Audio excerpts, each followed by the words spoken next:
ہیں، مسجد گرانے کا فیصلہ آ گیا، قرآن پاک کے حافظ بچوں کو جو 20 نمبر ملتے تھے ان کے خلاف فیصلہ آ رہا ہے، اس طرح کے فیصلے آ رہے ہیں۔ یہ فیصلہ جو ہے اس پہ بہت سارے سوال ہمیں بھی آ رہے ہیں، میڈیا پہ لوگ مرد اور عورت اسلام میں برابر ہیں، اور مرد کی چونکہ داڑھی اگتی ہے عورت کی اگتی ہی نہیں، تو لہٰذا سارے مرد داڑھی منڈوائیں۔ پھر ان کو ایسے فیصلے کرتے ہوئے ایک شرعی بورڈ نہیں قائم کرنا چاہیے مفتیان اعظام پہ؟ اعوذ باللہ من الشیطان الرجیم، بسم اللہ الرحمن الرحیم۔ ان اللہ وملائکتہ یصلون علی النبی یا ایہا الذین آمنوا صلوا علیہ وسلموا تسلیما۔ اللہم صلی علی سیدنا مولانا محمد وعلی آل سیدنا مولانا محمد واصحاب سیدنا مولانا محمد وبارک وسلم وصلی علیہ۔ آج کل لاہور ہائی کورٹ کے ایک فیصلے کا بڑا شور و غوغا ہے چاروں طرف، اخبارات میں بھی، سوشل میڈیا پہ بھی، اور مختلف مقامات پہ علماء کو سوال کیا جا رہا ہے۔ امیر بخش نامی ایک شخص کی بیوی نے تنسیخ نکاح کا مقدمہ کیا ہوا تھا، عدالت نے اس کے حق میں فیصلہ دے دیا، اور اس خاتون نے فیصلہ ہونے کے اگلے دن ہی کسی دوسرے شخص سے شادی کر لی۔ اس کا سابقہ شوہر جو تھا امیر بخش، بلکہ اصلی جو شوہر تھا اس کا، وہ عدالت میں پہنچ گیا، اور اس نے لاہور ہائی کورٹ میں جا کے یہ درخواست دی کہ میری بیوی نے عدت پوری کیے بغیر، جب آپ نے فیصلہ کیا ہے تو اس سے اگلے روز اس نے دوسرا نکاح کر لیا ہے، جو اسلام کی روح سے ناجائز ہے اور زنا کے مترادف ہے، تو اس نکاح کو باطل قرار دیا جائے، فسق قرار دیا جائے، اور اسے زنا قرار دیا جائے۔ وہ یہ پتہ نہیں، تفصیل خبر میں نہیں ہے کہ کتنے دیر وہ مقدمہ چلا ہے، عدالت نے کیا کیا دلائل دونوں وکلاء کے سنے ہیں۔ بہرحال عدالت کا فیصلہ اخبارات میں چلا، سوشل میڈیا پہ خوب چلا، اور اس پہ تبصرے بھی ہوئے اور ابھی تک ہو رہے ہیں۔ لاہور ہائی کورٹ کے جسٹس علی ضیاء باجوہ نے خاتون کے عدت کے بغیر شادی کرنے کو زنا قرار دینے کی درخواست کی سماعت کی، اور اسے مسترد کر دیا،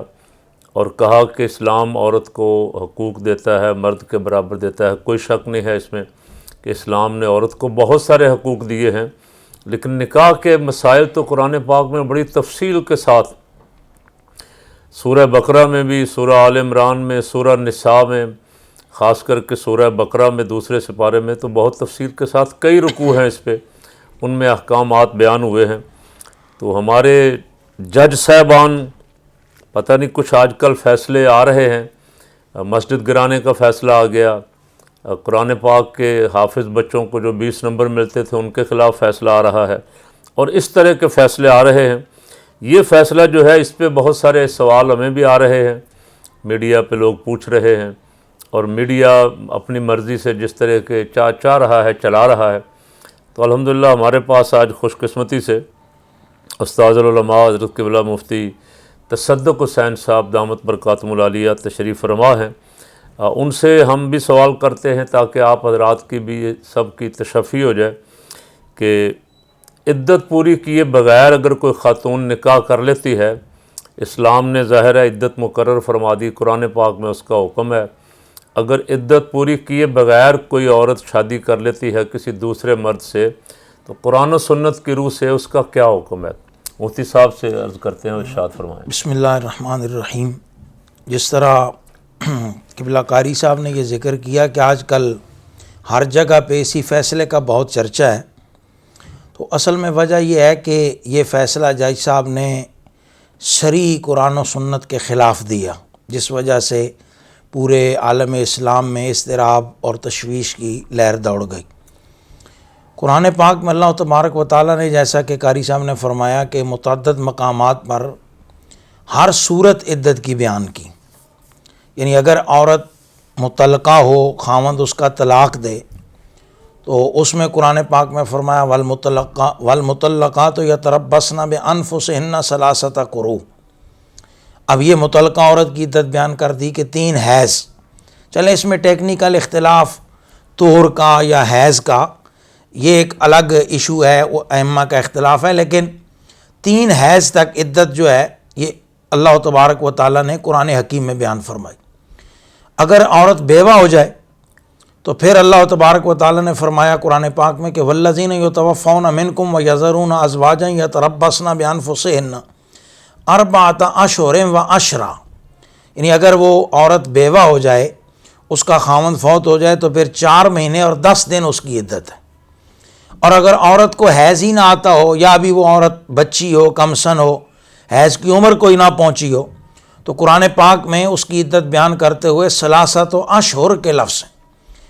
اور اگر عورت حاملہ ہو، اس کے پیٹ میں بچہ ہو خاوند کا، خاوند فوت ہو جائے یا طلاق دے دے،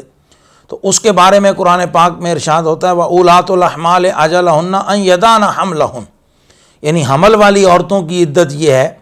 کہ وہ جب حمل وضع ہو جائے تو پھر ان کی عدت پوری ہوگی۔ اب ظاہر ہے یہ بالکل ظاہر قرآن سے واضح، کوئی استدلال نہیں، کوئی استنباط نہیں، کوئی اجتہاد نہیں، بلکہ واضح قرآن پاک میں یہ نص سے حکم ثابت ہے کہ عورت کے لیے چاہے وہ مطلقہ ہو، چاہے وہ بیوہ ہو، چاہے وہ نابالغہ ہو، چاہے وہ عائسہ ہو، چاہے وہ حمل والی ہو، ہر صورت میں اس کو عدت گزارنا فرض اور لازم ہے۔ یہ اللہ تبارک و تعالیٰ کا صریح حکم ہے قرآن پاک میں مسلمان عورتوں کو۔ تو ظاہر ہے کسی قرآنی حکم کی خلاف ورزی کر کے کہاں یہ ثابت ہوتا ہے کہ بھئی مرد اور عورت کے حقوق جو ہیں وہ برابر ہیں؟ تو پھر تو کل کلاں میرا جسم میری مرضی والی کہیں گی کہ بھئی ہماری داڑھی نہیں اگتی لہٰذا سارے مرد داڑھی بھی منڈوا دیں، چونکہ مردوں نے داڑھی رکھی ہے تو جج صاحب یہ کہیں گے، پابندی لگا دیں کہ قانونی طور پر کہ مرد اور عورت اسلام میں برابر ہیں، اور مرد کی چونکہ داڑھی اگتی ہے عورت کی اگتی نہیں تو لہٰذا سارے مرد داڑھی منڈوائیں۔ تو اس طرح کا تو کوئی مطلب نہیں۔ اور کل اگر خدا نہ خواستہ کوئی میرا جسم میری مرضی والی عورت جج صاحب کو یہ کہہ دے کہ میں بچہ جنتی ہوں آپ بھی بچہ جنیں، تو وہ کہیں کہ اسلام میں مرد اور عورت جو ہیں وہ برابر ہیں، اب بچہ کیسے جنے؟ تو یہ تو بالکل ایک اسلام میں یہ تصور دے کے کہ مرد اور عورت برابر ہیں تو باقی سارے قوانین کی اور صریح اسلام کی دھجیاں اڑانا یہ تو شریعت میں شاید کہیں بھی اجازت نہیں ہے، نہ آئین پاکستان اس کی اجازت دیتا ہے، کیونکہ آئین پاکستان کی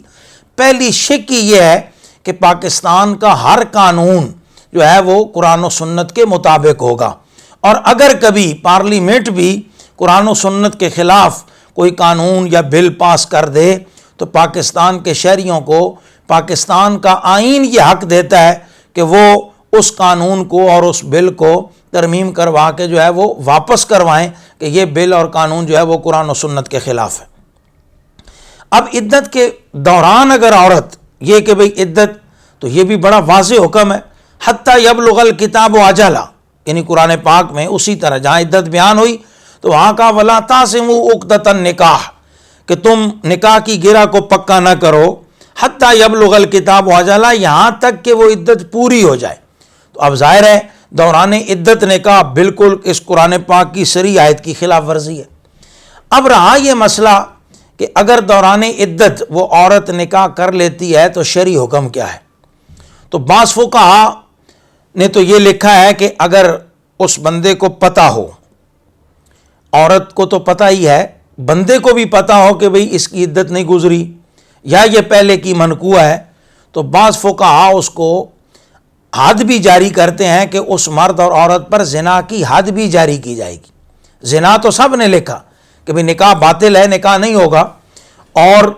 یہ زنا محض ہوگا، لیکن بعض فقہا نے کہا کہ ان دونوں پر جو ہے وہ زنا کی حد بھی جاری ہوگی۔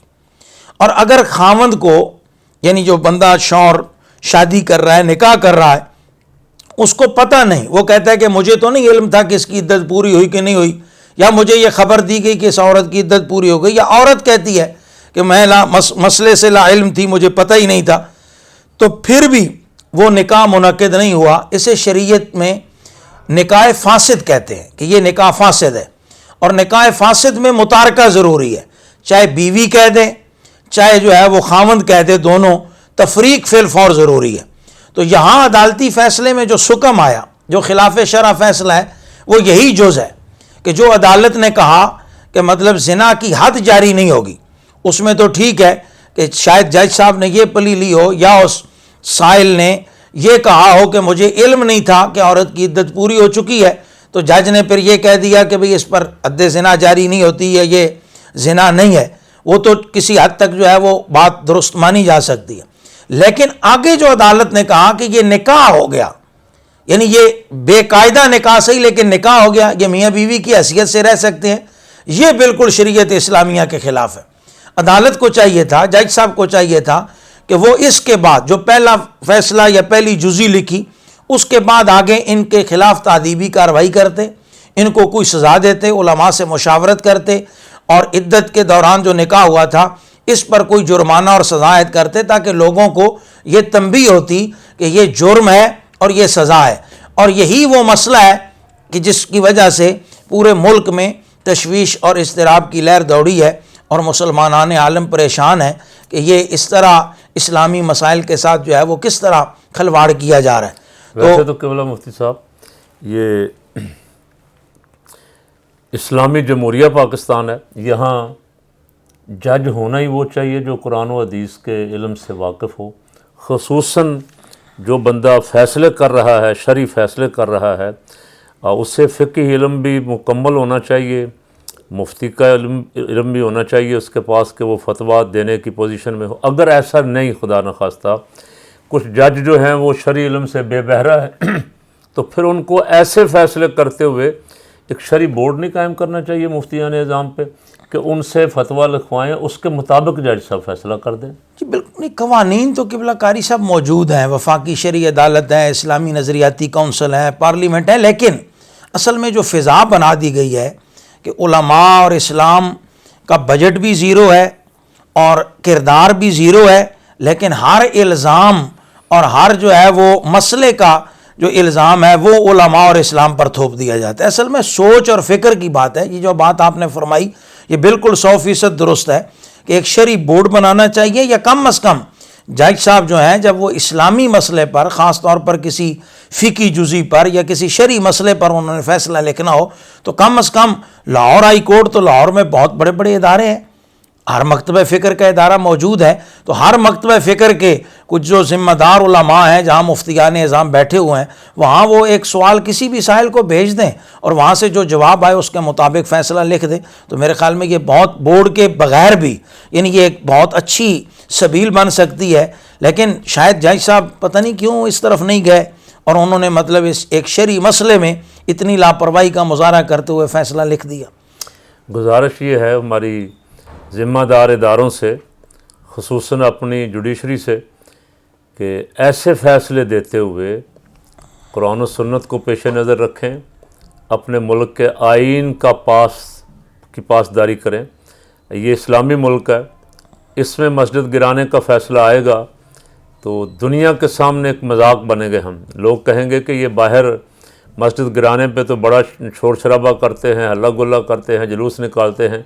لیکن اپنے ملک میں یہ مسجدیں گرانے کے فیصلے ان کی سپریم کورٹ دے رہی، ہماری سپریم کورٹ فیصلہ دے رہی ہے قرآن و سنت کے خلاف یہ نکاح والے مسئلے پہ، ہائی کورٹ، اور ہماری سپریم کورٹ قرآن پاک کے تقدس کو بجائے اس کے کہ کوشش کریں ہم اور زیادہ احترام کر کے لوگوں کی نظر میں بڑھائیں کہ بچے، طلباء، اسٹوڈنٹ اس طرف آئیں، وہ یہ کہہ رہے ہیں کہ کوئی ضرورت نہیں حافظ قرآن کو، تو حافظ قرآن کو میڈیکل میں 20 نمبر کیوں دیے جائیں جی؟ حافظ قرآن تو امامت کے لیے اگر اس نے جانا ہو تو ادھر اس کو تھوڑا سا ترجیح دی جا سکتی ہے، لیکن میڈیکل میں کیوں؟ تو میں نے کل بھی عرض کیا تھا کہ آپ ایک مسلمان ملک کے، اور مسلمان ملک بھی وہ جو بنا اسلام کے نام پہ ہے، اس میں ایسے غیر اسلامی فیصلے کریں گے تو ملک میں بہت بے چینی پیدا ہوگی۔ اس لیے آپ ہی اپنی اداؤں پہ ذرا غور کریں، توجہ کریں، تاکہ یہ اس بے چینی سے بچا جا سکے۔ مفتی صاحب کے شکر گزار ہیں کہ انہوں نے ایک بڑے اہم مسئلے پہ آج ہمارے ساتھ شامل ہو کے روشنی ڈالی ہے۔ امید ہے انشاءاللہ آپ کے ذہنوں میں جو شکوک و شبہات پائے جاتے تھے، آپ کو آج کی اس گفتگو سے تسلی اور تشفی ہو جائے گی۔ اگر کوئی سوال باقی ہو تو آپ ضرور اپنے میسج میں، رپلائی میں ہمیں سوال کریں، تاکہ اس کا بھی آپ کی خدمت میں جواب عرض کیا جا سکے۔